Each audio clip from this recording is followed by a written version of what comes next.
अच्छा और बुरा व्यक्ति की प्रवृत्ति है। लेकिन सवाल यह है कि क्यों और कैसे कोई व्यक्ति अच्छा या फिर बुरा बन जाता है। वहीं इससे भी जरूरी चीज यह है कि अच्छा इंसान कैसे बने। आज संसार में चारों ओर बुराई ही बुराई है।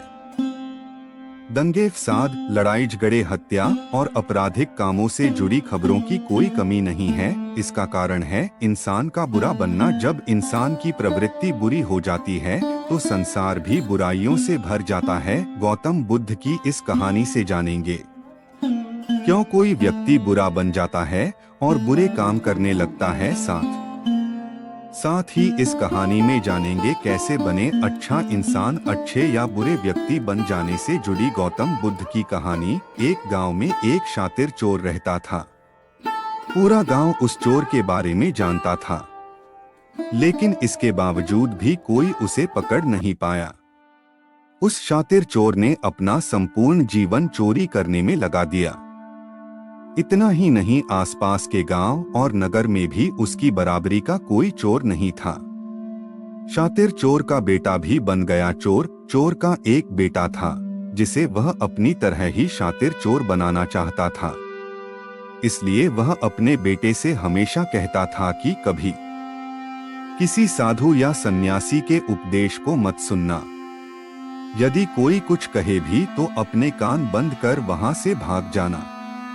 बचपन से ही उसका बेटा अपने पिता से इन्हीं बातों को सुनता आ रहा था, जिस कारण ये बातें उसके मन में बैठ गई थी। ऐसे में बड़े होकर बेटा भी अपने पिता की तरह शातिर चोर बन गया।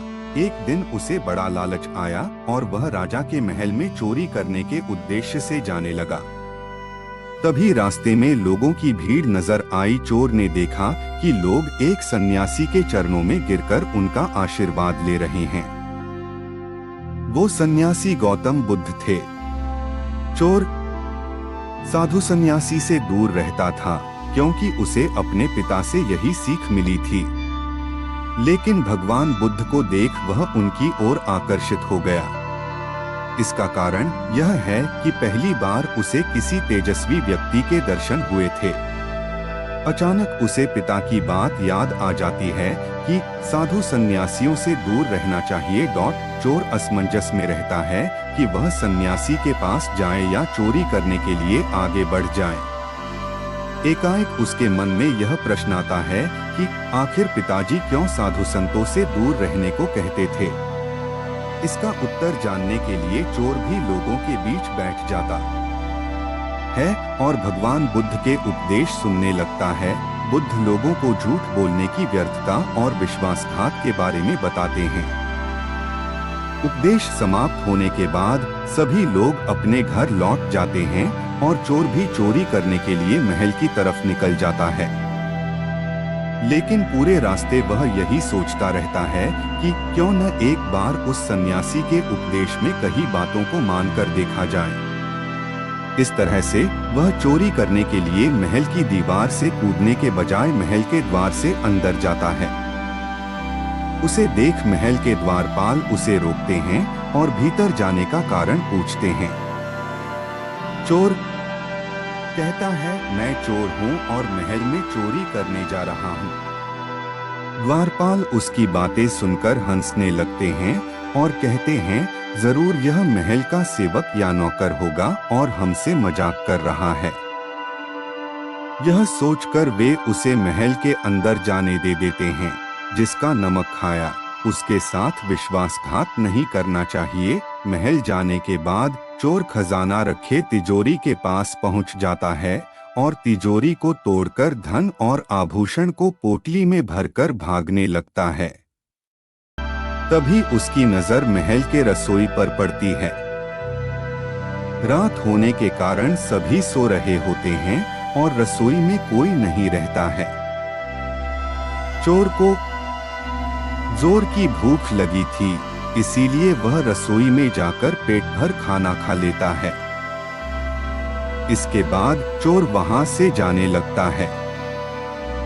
तभी उसे बुद्ध के उपदेश में सुनी दूसरी बात याद आती है कि जिसका नमक खाया है उसके साथ कभी भी विश्वासघात नहीं करना चाहिए। चोर सोचता है मैंने इस महल का नमक खाया है, ऐसे में इनका धन चोरी कर मैं इनके साथ विश्वासघात करूंगा। इसीलिए चोर चुराए हुए धन को रसोई में ही छोड़कर जाने लगता है। महल के एक व्यक्ति की नजर चोर पर पड़ जाती है और वह शोर मचा देता है, जिससे महल के लोग चोर को पकड़ लेते हैं और राजा के पास।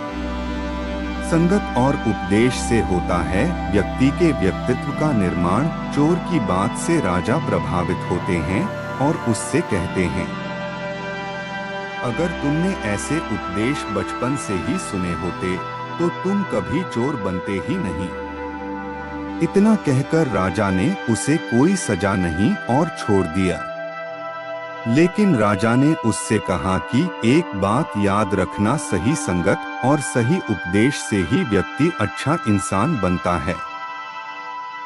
बचपन से ही गलत संगत और गलत उपदेश मिलने के कारण वह बुरा व्यक्ति बन जाता है। संगत और उपदेश व्यक्ति का जीवन बदल देते हैं।